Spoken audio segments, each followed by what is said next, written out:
This is the story of GO Train.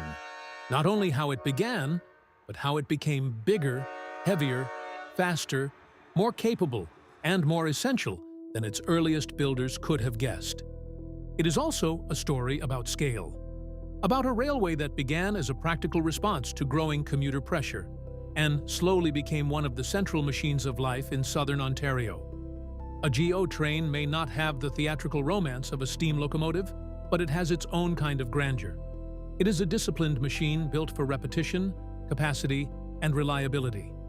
It is a moving system of diesel-electric power, bi-level coaches, yard crews, dispatching, track windows, maintenance cycles, and corridor engineering. It is a machine you can board like a routine, but one that only exists because thousands of technical decisions are made correctly, over and over again, every day and night. Before GO, the Toronto region was already beginning to feel the pressure that would define the second half of the 20th century. Suburbs were spreading outward. Car ownership was rising. More people were living farther from downtown, but many still needed to reach the core every weekday. Roads alone were not keeping up. The province's answer, when it came, was not initially framed as a grand permanent railway. It was a 3-year pilot project, a relatively low-cost experiment using an existing rail corridor along Lake Ontario to see whether commuter rail could absorb some of the mounting strain. The cost was about $9.2 million in 1967 dollars, and the first version of the system was bare bones by later standards. Stations were simple. The service was focused. The mission was direct. On May 23, 1967, the first GO train service began on the Lakeshore corridor between Pickering and Burlington. Metrolinx now describes that launch as the beginning of Canada's first regional public transit system. It worked almost immediately. Within 4 months, weekday service grew from 9 trains each way to 22. And in its first year, GO carried 2.5 million passengers. What had been intended as a test was, almost at once, validated by the simple force of demand. The trains were not solving a theoretical problem. They were solving a daily one. The earliest GO train sets already contained the DNA of the system that would follow. In its first year, GO had 32 coaches, 8 GP40TC locomotives, and 8 cab cars. On the first day, rides were free, and the early coaches were large enough to hold 125 passengers, though only 94 of those places were seated. Even in that first stage, the thinking was clear. The service had to move people at scale, not merely look elegant doing it. The locomotives were diesel-electric machines, meaning the diesel engine did not directly drive the wheels. Instead, it produced electricity for traction motors, a design that offered the torque, durability, and control required for repeated commuter service. The use of cab cars at the opposite end of the train also mattered. It meant GO could operate in push-pull mode, allowing the crew to control the train from one end in one direction and the other end on the return trip without turning the whole consist around. For a commuter railway built around rapid turnaround at Union, that was not a luxury. It was operational logic. If one were standing on a GO platform in the late 1960s, the system would still have looked modest compared with what exists now. Yet the technical ambition was already there, even if hidden under simple branding and practical scheduling. A commuter railway lives or dies by the unglamorous details: acceleration, dwell time, platforming, yard access, reliability, crew procedures, and rolling stock availability. GO's success in those first years was not just that trains existed. It was that the trains could be repeated, trusted, and fitted into ordinary life. Success on the original Lakeshore route made expansion difficult to resist. In April 1974, the Georgetown Line, now known as the Kitchener Line, became the second rail corridor in the network. The Richmond Hill Line followed on April 29, 1978. The Milton Line began on October 25, 1981, initially with 3 weekday morning trains and 3 return trips from Union. The southern part of what became the Barrie Line began GO service in 1982 as the Bradford Line. That same year, GO train service on the Stouffville Line also began, and Metrolinx notes that it started with just a single weekday trip. One line had become several, and those lines were no longer simply serving the Lakeshore. they were beginning to pull the wider Toronto region into the same rail rhythm. There is a particular significance to the way GO expanded. It did not grow like a metro being built underground all at once, nor like a high-speed system imposed on a new right-of-way. It grew by latching onto existing rail geography. That gave it reach, but it also gave it constraints. Many of the corridors it used were inherited from freight railroading, and that meant GO's future would be shaped, for decades, by track ownership, freight traffic, and the hard geometry of rail corridors built for another era. GO was not building on open land. It was negotiating with a working railway landscape. In 1978, another major decision helped define GO's identity for generations: the adoption of bi-level coaches. The first bi-levels entered service on March 13, 1978, offering 70% more seating than the single-level cars they replaced. A single coach's seating capacity rose to 162 passengers. It was a practical engineering response to a practical problem. If the corridor could not easily absorb endless additional trains, then each train had to carry more people. Capacity per slot mattered. A commuter railway entering Union Station at peak hours does not just need horsepower. It needs density. GO's now famous bi-level coaches were never really about style.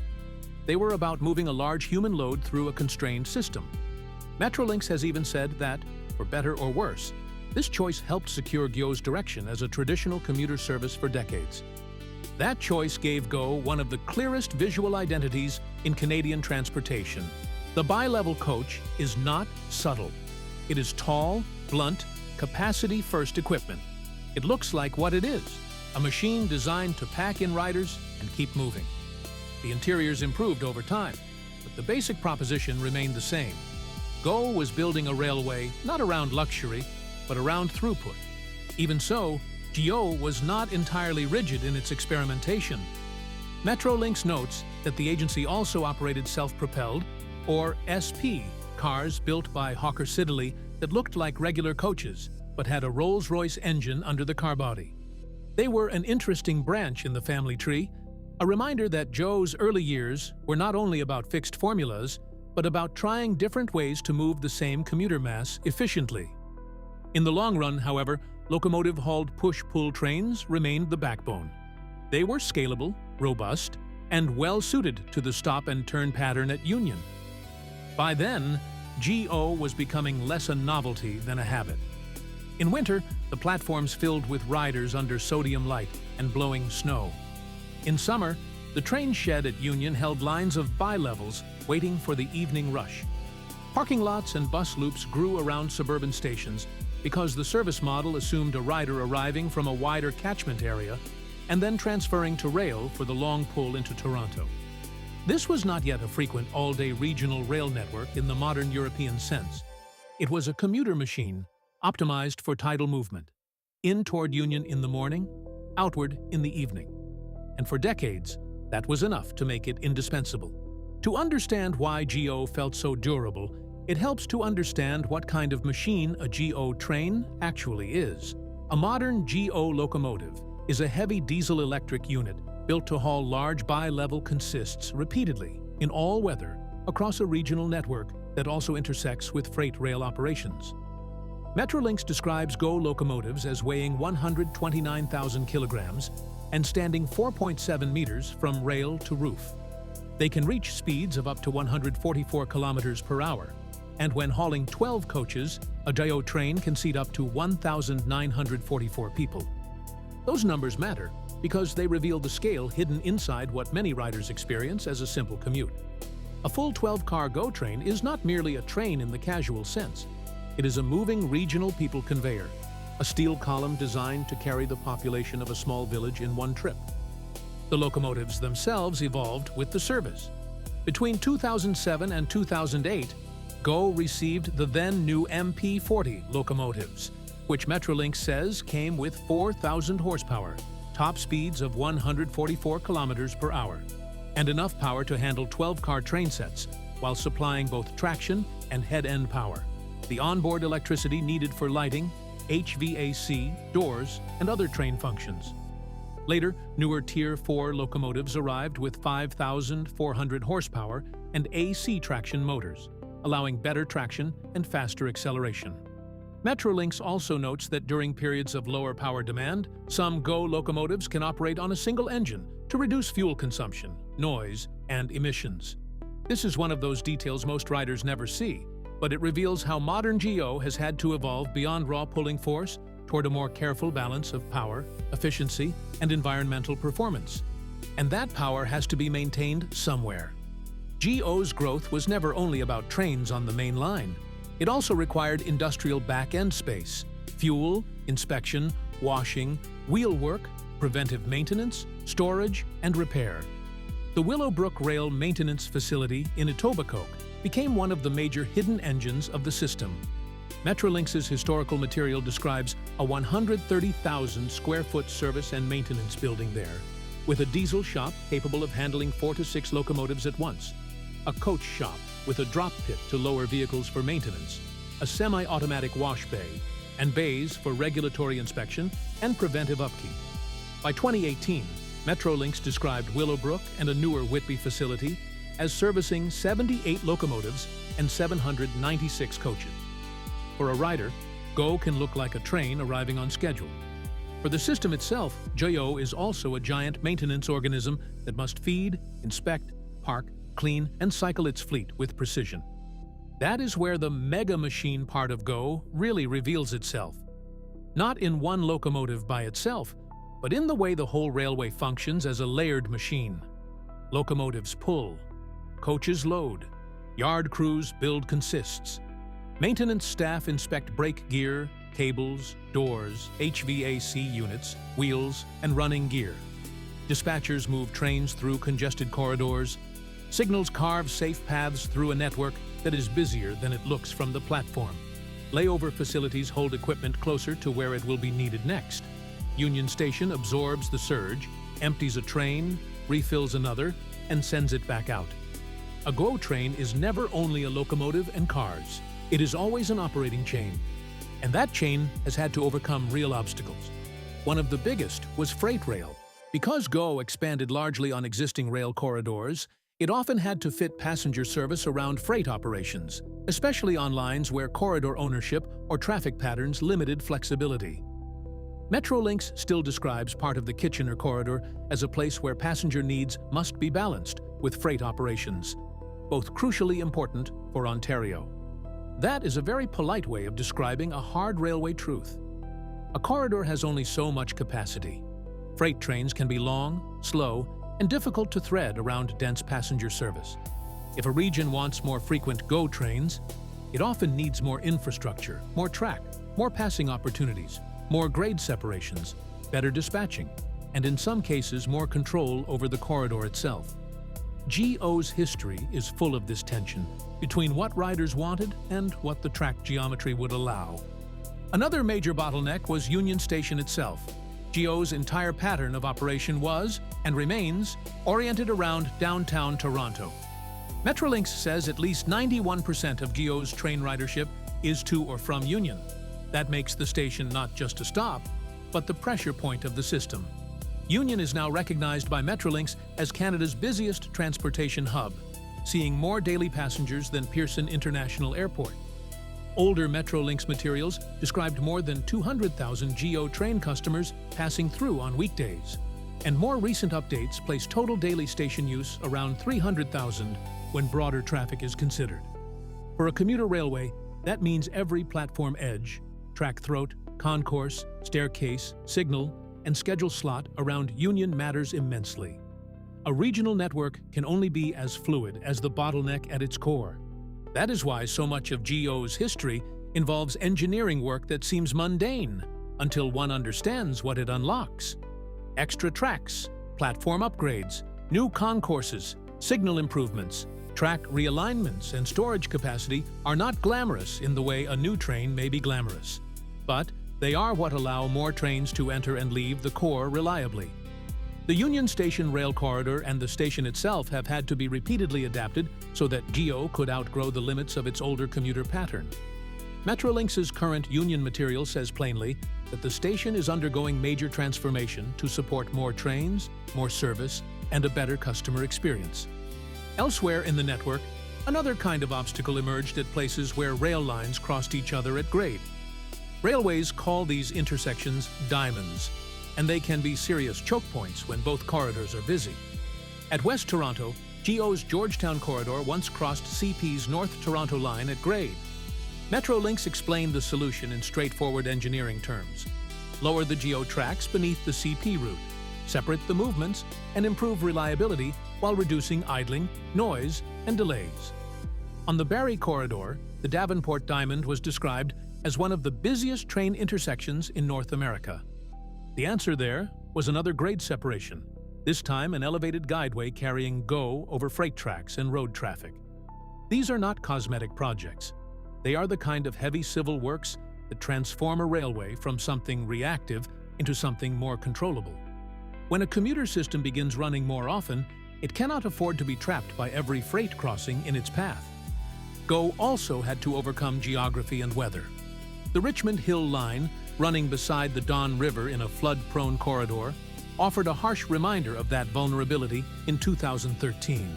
Torrential rain left a Richmond Hill GO train stranded in rising floodwater, and more than 1,000 passengers could not be rescued for hours.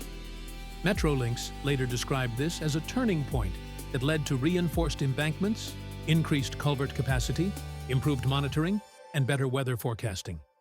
Railways are often imagined as fixed and solid, but they are also surprisingly exposed systems. Water, heat, ice, and ground conditions can all turn steel certainty into operational fragility. GO had to learn that in very public fashion. Then there were the shifts that came not from steel or weather, but from society itself. GO was built around the predictable commuter tide of office life. That made it strong for decades, but it also made it vulnerable when the structure of work changed. During the pandemic and after it, ridership patterns became less centered on a 5-day downtown office commute. Metrolinx says ridership recovery was slower than expected because of softer commuter demand and hybrid work, yet the system still adapted. By the end of the 2024-25 fiscal year, ridership across GO Rail, GO Bus, and UP Express had reached 71.8 million, or 94.1% of pre-COVID 2019-20 levels. The same report says GO and UP weekly rail trips increased from 1,999 to 2,307 in April 2024 across the Lakeshore West, Lakeshore East, Kitchener, Stouffville, and Milton lines, marking the largest rail service change in the past decade. In other words, GO did not simply wait for the old commuter world to return unchanged. It began reshaping itself around a broader travel pattern. That broader identity had been building for years. GO no longer fits neatly into the old image of a strict suburb to downtown rush-hour railway. Official GO material now describes 7 train lines and a service area reaching across the greater Golden Horseshoe. The 2024-25 Metrolinx annual report says the GO rail network spans 572 kilometers of track and served 69 GO and UP train stations that year. GO expansion, meanwhile, is aimed at creating the capacity for service every 15 minutes, or better, all day, in both directions on core routes such as Lakeshore East, Lakeshore West, Kitchener, Stouffville, and Barrie. That is a profound change in philosophy. It means the system is being pushed away from a timetable, built mainly around the peak commute, and toward something closer to regional rail. More frequent, more two-way, more useful for many kinds of trips at many times of day. And that transformation requires more than just buying better locomotives. It requires corridor widening, new retaining walls, added tracks, upgraded bridges, electrification planning, revised signaling, station rebuilds, new layovers, and more resilient drainage and earthworks. On the Lakeshore East Corridor, for example, Metrolinx has described retaining walls and culvert work, designed to make room for a future 4th track and electrification, while also supporting the weight of both passenger and freight trains.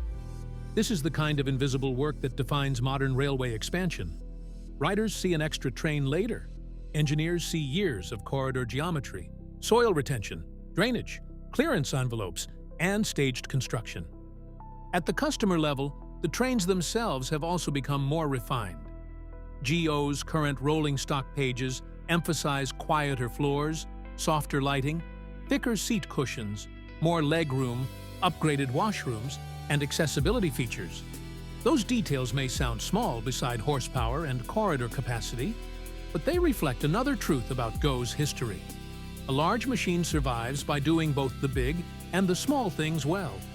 A locomotive can weigh 129 tons, but if doors fail, accessibility is poor, or interiors feel neglected, the system loses trust. The machine has to be both industrial and habitable. There is also the matter of crews, who are often overlooked in the public imagination. Metrolinx has described a typical GO crew as including the locomotive engineer, 2 conductors, and a customer service ambassador operating doors from the accessibility coach in the middle of the train. That detail matters because it reminds us that GO is not a fully sealed automatic system. It is still a human railway. Trains must be handled, doors managed, announcements made, emergencies addressed, equipment inspected, and abnormal situations resolved in real time. Even the most modern commuter service remains, in part, a choreography of people and machines. So, when people speak casually about the GO train, they are usually naming only the visible tip of something much larger. The visible train is merely the public face of a regional machine. Behind it are maintenance windows at night, preventive inspections, yard moves at dawn, fueling schedules, dispatching logic, corridor projects, track crews, bridge work, signal upgrades, snow plans, flood plans, ridership forecasts, station circulation studies, and the stubborn physical reality of trying to run a high-capacity regional railway through a dense and growing urban region. That is what makes GO's history more interesting than it first appears. It is not only a transit story, it is an industrial story. It is a story about how a fast-growing region tried to mechanize its daily movement without starting from scratch. It took old freight alignments and turned them, piece by piece, into something closer to a modern regional rail network. It started with simple platforms and a few trains along the Lakeshore. It grew through line additions, heavier coaches, stronger locomotives, bigger maintenance facilities, corridor separations, and downtown bottleneck upgrades. It stumbled over freight constraints, flooding, construction impacts, and shifting work patterns. And still, it kept growing. Now, late in the story but not at its end, the shape of GO is changing again. The old commuter machine is being rebuilt into a more flexible regional one. Core segments are being prepared for more frequent, all-day, two-way service. Union Station is still being reshaped. Corridors are still being widened. Old constraints are still being chipped away. One bridge, one grade separation, one station, one track contract at a time. The machine is not finished. In a sense, it may be closer to the middle of its history than the end of it. And so the night deepens over Toronto. A train glides into Union beneath the train shed. Another waits farther out, lights steady, doors closed, ready for its platform call. Beyond the station, the rails spread outward into Scarborough, Mississauga, Oakville, Milton, Markham, Barrie, Richmond Hill, Kitchener, Hamilton, and farther still. Signal by signal, turnout by turnout, corridor by corridor, the region continues to move.